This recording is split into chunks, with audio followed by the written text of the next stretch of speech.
언니 이 집 나가세요. 당신 때문에 우리 오빠가 죽었어요. 장례식장에서 울부짖는 신우이의 목소리가 아직도 귓가에 맴돕니다. 26의 나이에 과부가 된 여자, 희숙. 남편의 죽음 앞에서 눈물 한 방울 제대로 흘리지 못한 채 그녀는 선택의 기로에 놓였습니다. 새 살배기 아들을 데리고 친정으로 돌아갈 것인가, 아니면 병상에 누운 23살 시동생과 함께 이 집에 남을 것인가. 엄마, 삼촌이 아프대요. 아들 준우의 맑은 눈동자가 희숙의 마음을 흔들었습니다. 그 순간 희숙은 결심했습니다. 도망치지 않기로. 가족을 지키기로. 하지만 그녀는 몰랐습니다. 이 선택이 그녀의 인생을 얼마나 처절하게 만들지, 그리고 그 끝에 어떤 충격적인 진실이 기다리고 있는지. 여러분, 안녕하세요. 오늘 이야기는 한 여인의 숭고한 희생과 그 뒤에 숨겨진 놀라운 진실에 관한 이야기입니다. 끝까지 시청하시면 여러분도 깊은 감동을 받으실 겁니다. 영상이 도움이 되셨다면 구독과 좋아요 버튼 꼭 눌러주세요. 여러분의 작은 관심이 더 좋은 이야기를 만드는 큰 힘이 됩니다. 그럼 지금부터 희숙의 이야기 속으로 들어가 보겠습니다. 1998년 가을, 서울 변두리의 작은 다세대 주택. 희숙의 남편 상철은 공사장에서 일하던 중 갑작스러운 사고로 세상을 떠났습니다. 31살의 젊은 나이였습니다.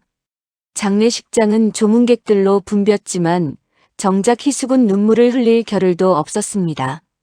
시어머니는 남편이 죽기 3년 전에 이미 돌아가셨고, 시아버지는 재혼해서 지방으로 내려간 지 오래였습니다. 형수님, 저 어떡하죠? 23살의 시동생 상민이 희숙의 손을 붙잡았습니다.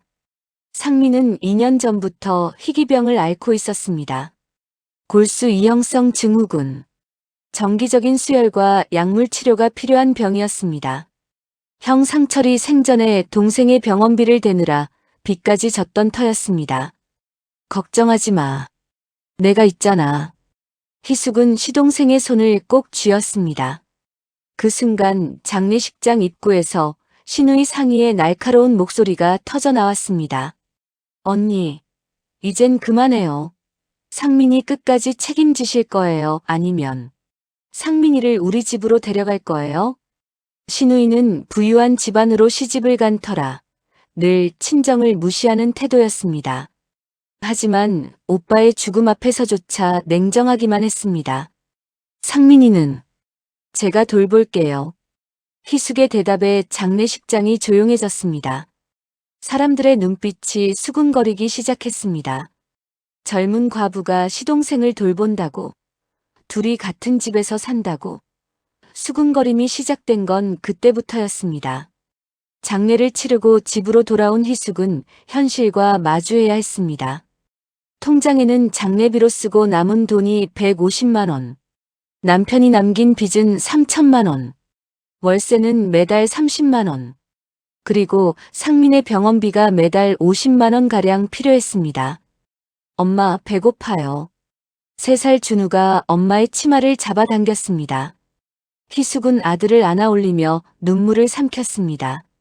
울 시간도 슬퍼할 여유도 없었습니다.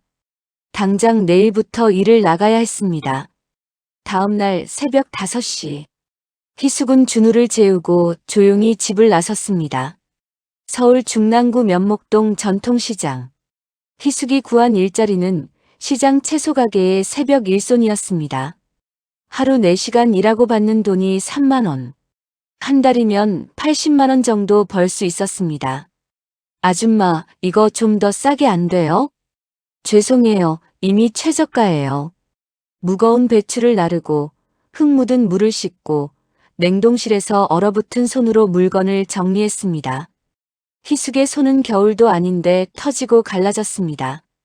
하지만 참을 수 있었습니다. 집에 돌아가면 아들과 시동생이 기다리고 있었으니까요. 오전 9시. 희숙은 집으로 돌아와 준우를 깨웠습니다. 아이에게 밥을 먹이고 동네 놀이방에 맡긴 후 다시 두 번째 일터로 향했습니다. 난 12시부터 오후 5시까지 식당에서 설거지와 홀서빙을 했습니다. 여기서 받는 돈이 하루 4만 원. 한 달이면 120만 원이었습니다. 어머, 희숙 씨 손 좀 봐. 완전히 피떡이 됐네. 식당 주인 아주머니가 희숙의 손을 붙잡고 안쓰러워했습니다. 괜찮아요. 이 정도는. 희숙은 웃으며 고개를 저었습니다. 하지만 그날 저녁 집에 돌아온 희숙은 더 큰 고통과 마주했습니다. 상민이 욕실 바닥에 쓰러져 있었던 겁니다. 상민아, 정신 차려. 희숙은 급히 상민을 일으켜 세웠습니다. 빈혈 증상이 심해진 거였습니다. 병원에 데려가야 했지만 돈이 없었습니다. 희숙은 그날 밤 신우이 상희에게 전화를 걸었습니다. 여보세요, 상희야. 상민이가 많이 아파. 병원비 좀 보태줄 수 없을까? 형수, 우리도 형편이 어려워요. 애들 교육비에 집 대출에. 미안하지만 도와줄 수가 없어요. 전화는 끊어졌습니다. 희숙은 무릎이 꺾였습니다. 어떻게든 돈을 마련해야 했습니다. 그날 밤 희숙은 친정 어머니에게 전화를 걸었습니다. 엄마, 나야. 돈 좀 빌려줄 수 있어? 희숙아, 미안하다. 내 동생이 사업 실패해서 우리도 빚이 있어. 정말 미안해. 친정마저 도움을 줄 수 없었습니다. 희숙은 결국 사채업자를 찾아갔습니다. 이자가 높다는 걸 알았지만 다른 방법이 없었습니다. 500만 원을 빌려 상민의 병원비를 냈습니다. 형수님, 죄송해요. 제가 짐만 되죠? 병원 침대에 누운 상민이 눈물을 흘렸습니다. 무슨 소리야? 우린 가족이잖아. 형님이 하늘에서 지켜보고 계실 거야. 희숙은 상민의 손을 잡아주었습니다. 하지만 그 모습을 본 병원 간호사의 눈빛이 이상했습니다. 이후 동네에 소문이 퍼지기 시작했습니다. 밤 11시. 희숙는 준우를 재운 후 상민의 방으로 들어갔습니다. 약을 챙겨주고 체온을 재고 침대 시트를 갈아주었습니다. 상민은 스스로 몸을 제대로 가누지 못했습니다. 형수님, 제가 할게요. 괜찮아요. 가만히 있어. 금방 끝나. 희숙은 따뜻한 물수건으로 상민의 몸을 닦아주었습니다. 그때 창문 너머로 누군가의 시선이 느껴졌습니다. 맞은편 아파트에서 망원경으로 이쪽을 보고 있는 사람이 있었습니다. 희숙은 재빨리 커튼을 쳤습니다. 새벽 2시. 희숙은 거실 바닥에 누웠습니다. 방은 준우와 상민에게 내주고 자신은 거실에서 잤습니다. 피곤해 지친 몸이었지만 잠은 쉽게 오지 않았습니다. 내가 지금 뭘 하고 있는 걸까? 희숙은 천장을 바라보며 눈물을 흘렸습니다. 하지만 다음 날 아침 희숙는 또다시 새벽 5시에 일어났습니다. 시장으로, 식당으로, 그리고 저녁에는 상민의 곁으로. 이것이 희숙의 일상이었습니다. 하루하루가 전쟁 같았지만 희숙은 쓰러지지 않았습니다. 희숙이 상민을 돌본 지 석 달이 지났습니다. 그동안 동네에는 이상한 소문이 돌기 시작했습니다.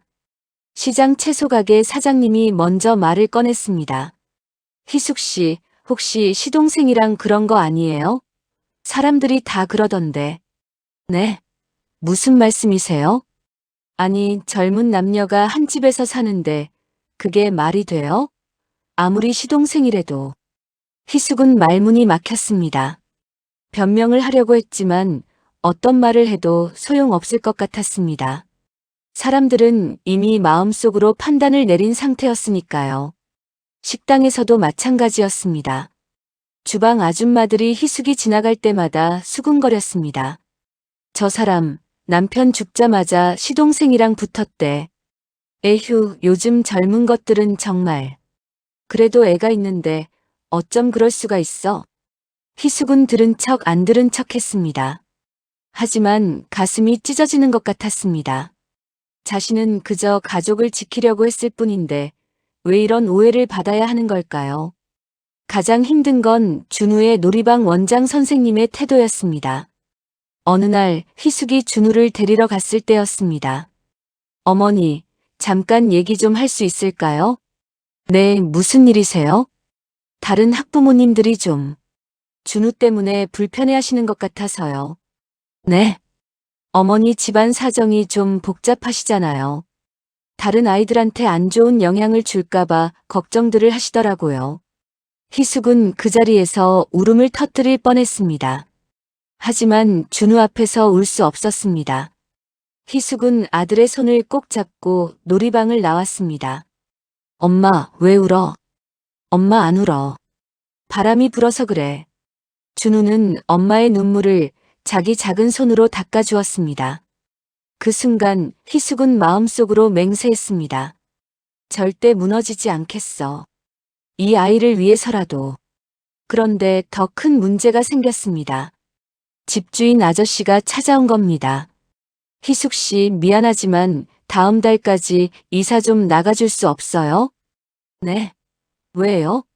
월세는 밀린 적 없는데. 아니, 그게 아니라 다른 세입자들이 불편해한다고 해서 희숙 씨 집 때문에 건물 분위기가 안 좋아졌다고. 제가 뭘 잘못했나요? 잘잘못을 떠나서 소문이 안 좋잖아요. 미안하지만 이해해 주세요.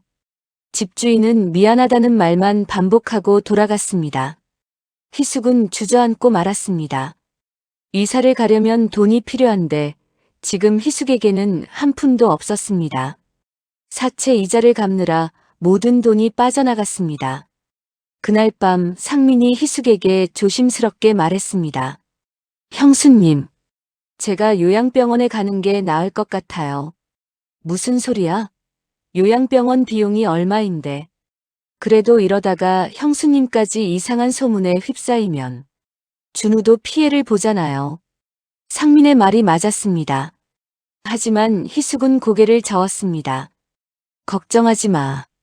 내가 다 해결할게. 희숙는 다음 날 또 다른 일자리를 구했습니다. 저녁 6시부터 10시까지 편의점에서 일하기 시작했습니다. 하루에 3곳에서 일하게 된 겁니다. 새벽부터 밤까지 희숙에게 쉴 시간은 단 1시간도 없었습니다. 한 달이 지났습니다. 희숙은 완전히 지쳐갔습니다. 얼굴은 초췌해졌고 몸무게는 10kg이나 빠졌습니다. 어느 날 식당에서 설거지를 하다가 희숙은 그만 어지러워서 쓰러지고 말았습니다. 희숙 씨, 괜찮아요? 네. 잠깐 어지러워서. 병원에 가봐야 되는 거 아니에요? 괜찮아요. 그냥 피곤해서 그래요. 하지만 괜찮지 않았습니다. 희숙은 극심한 빈혈과 영양실조 상태였습니다. 자신은 제대로 먹지도 못하면서 상민과 준우에게는 밥을 챙겨주느라 자신의 건강을 완전히 방치했던 겁니다. 어느 토요일 오후 희숙은 드물게 일이 없는 날이었습니다. 준우를 데리고 공원에 나갔다가 우연히 신우이 상희를 만났습니다. 상희는 명품 옷을 입고 고급 승용차에서 내렸습니다. 어머 올케. 여기서 다 만나네요. 상희야. 안녕. 언니 요즘 동네 소문 들었어요? 동네에서 언니랑 상민이 그렇고 그런 사이라고 다들 수군거려요. 에휴 창피해서. 상희의 말에 희숙는 아무 대꾸도 하지 못했습니다. 상희는 계속해서 말을 이었습니다. 그나저나 언니 상민이 이젠 요양병원에 보내는 게 어때요? 언니도 힘들잖아요. 제가 좀 알아볼게요. 아니야. 상민이는 내가 돌볼 거야. 에휴 고집은. 알았어요. 근데 준우는 잘 지내죠? 상희는 준우에게 10,000원짜리 한 장을 쥐어주고는 차에 올라타 떠나버렸습니다. 희숙은 그 뒷모습을 보며 씁쓸한 미소를 지었습니다. 그날 저녁 희숙은 상민의 방에 약을 가져다 주었습니다. 상민은 창밖을 바라보며 멍하니 앉아 있었습니다. 상민아, 약 먹어야지. 형수님, 저 때문에 정말 미안해요. 제가 차라리 죽는 게 나을 것 같아요. 그런 소리 하지 마. 희숙은 상민의 어깨를 붙잡았습니다. 너도 형님처럼 소중한 가족이야. 형님이 살아계실 때 나한테 뭐라고 했는지 알아? 내가 만약 먼저 가면 상민이 좀 부탁해라고 했어. 그게 형님의 마지막 부탁이었어. 형수님. 상민은 눈물을 흘렸습니다. 희숙도 함께 울었습니다. 두 사람은 한동안 아무 말 없이 눈물만 흘렸습니다. 그런데 그날 밤 이상한 일이 일어났습니다. 새벽 2시쯤 희숙은 현관문을 두드리는 소리에 잠에서 깼습니다. 누군가가 문 앞에서 소리를 지르고 있었습니다. 야, 거기 젊은 새댁, 나와봐.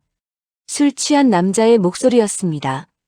희숙은 겁이 났지만 상민과 준우를 지켜야 했습니다. 희숙은 조심스럽게 문을 열었습니다. 누구세요? 헤헤. 소문 들었어. 남자 없이 사나봐. 내가 좀 도와줄까? 남자는 비틀거리며 희숙에게 다가왔습니다. 희숙은 소리를 질렀습니다. 누가 좀 도와주세요. 그때 상민이 방에서 나왔습니다. 아픈 몸을 이끌고 희숙을 지키려고 한 겁니다. 형수님한테 손대지 마세요. 상민은 남자를 밀쳤습니다. 남자는 비틀거리다가 계단에서 굴러 떨어졌습니다. 다행히 크게 다치지는 않았지만 경찰이 출동했습니다. 무슨 일이세요? 이 사람들이 저를 폭행했어요. 술 취한 남자가 거짓말을 했습니다. 희숙과 상민은 경찰서에 가서 진술을 해야 했습니다. 다행히 CCTV 영상으로 억울함을 풀 수 있었지만 이 사건으로 동네 소문은 더욱 심해졌습니다. 다음 날 희숙은 상민과 진지한 대화를 나눴습니다. 상민아, 우리 정말 이사 가야 할 것 같아. 형수님, 제가 요양병원에 갈게요. 그럼 형수님이 좀 더 편해지실 거예요. 아니야. 우리 함께 이사 가자. 아무도 모르는 곳으로. 희숙은 결심했습니다. 이 동네를 떠나기로. 하지만 이사 비용을 마련하는 게 문제였습니다. 희숙는 마지막으로 신우이 상희에게 전화를 걸었습니다. 상희야, 이사 비용 좀 빌려줄 수 없니? 꼭 갚을게. 언니 미안하지만 우리도 여유가 없어요. 그리고 솔직히 말할게요. 언니가 상민이랑 같이 사는 건 정말 문제가 있어요. 오빠가 죽은 지 얼마나 됐다고. 상희의 말에 희숙는 전화를 끊어버렸습니다. 누구도 도와주지 않았습니다. 희숙은 절망에 빠졌습니다. 그런데 그날 저녁 상민이 희숙에게 봉투 하나를 내밀었습니다. 형수님, 이게 뭐야? 형님이 저한테 맡겨둔 돈이에요. 500만 원이요. 형님이 돌아가시기 전에 만약의 경우를 대비해서 제 명의 통장에 넣어두셨대요. 뭐라고? 희숙은 믿을 수 없었습니다. 남편이 이런 돈을 숨겨뒀다는 게. 상민은 계속해서 말했습니다. 형님이 그러셨어요. 이 돈은 형수님과 준우를 위한 거라고. 그리고 하나 더. 형님이 돌아가시기 전에 저한테 편지를 남기셨어요. 상민은 주머니에서 낡은 편지 한 장을 꺼냈습니다. 희숙은 떨리는 손으로 편지를 펼쳤습니다. 남편 상철의 필체였습니다. 상민아, 이 편지를 읽고 있다는 건 내가 이미 세상을 떠났다는 뜻이겠지. 미안하다. 형이 너를 끝까지 지켜주지 못해서. 하지만 걱정하지 마. 희숙이가 있잖아. 희숙이는 세상에서 가장 따뜻한 사람이야. 내가 아플 때 형수가 너를 돌봐줄 거야. 그리고 희숙아, 이 글을 읽고 있을 내게 말한다. 고맙다. 그리고 미안하다. 내가 너한테 큰 짐을 떠넘기는 것 같아서. 하지만 상민이를 부탁해. 상민이는 나의 동생이기 전에 너에게도 소중한 가족이잖아. 사람들이 뭐라고 하든 신경 쓰지 마. 너는 누구보다 당당하게 살아갈 자격이 있어. 그리고 상민아, 이것만은 꼭 기억해. 너의 병은 원래 내 병이 아니었어. 희숙은 그 부분을 읽고 멈췄습니다. 무슨 뜻이야? 상민도 고개를 저었습니다. 저도 이해가 안 돼요. 무슨 뜻인지. 희숙는 편지의 다음 부분을 읽었습니다. 상민아, 너는 원래 건강했어. 하지만 2년 전 내가 교통사고를 당했을 때 기억나니? 내가 나한테 골수를 기증했잖아. 그때 병원에서 실수가 있었어. 수혈 과정에서 오염된 혈액이 내 몸에 들어간 거야. 그게 지금 내 병의 원인이야. 나는 그 사실을 뒤늦게 알았어. 병원 측에서 은폐하려고 했지만 나는 증거를 확보했어. 그 서류는 우리 집 서랍장 맨 아래 파란 봉투 안에 있어. 만약 내가 죽으면 그 서류로 병원을 고소해. 보상금을 받을 수 있을 거야. 그 돈으로 상민이 치료하고 희숙이와 준우도 잘 살 수 있을 거야. 희수가 상민아 그리고 준우야. 아빠가 미리 떠나서 미안하다. 하지만 너희는 끝까지 함께해. 너희는 가족이니까. 사랑한다. 상철. 편지를 다 읽은 희숙과 상민은 한동안 말을 잇지 못했습니다. 그들은 서로를 바라보며 눈물을 흘렸습니다. 형님, 이런 비밀을 혼자 안고 계셨던 거예요? 그러게. 당신이. 희숙은 남편이 얼마나 큰 고통 속에서 살았을지 상상조차 할 수 없었습니다. 동생의 병이 자신 때문이라는 죄책감. 그리고 가족을 지키기 위해 혼자 모든 걸 감당했던 남편. 희숙은 즉시 집안 서랍장을 뒤졌습니다. 파란 봉투가 있었습니다. 안에는 병원의 의료사고 관련 서류와 병원 관계자와의 녹음 파일이 담긴 USB가 들어있었습니다. 다음 날 희숙은 변호사를 찾아갔습니다. 변호사는 서류를 검토한 후 말했습니다. 이 정도 증거면 충분합니다. 병원 측의 과실이 명확하네요.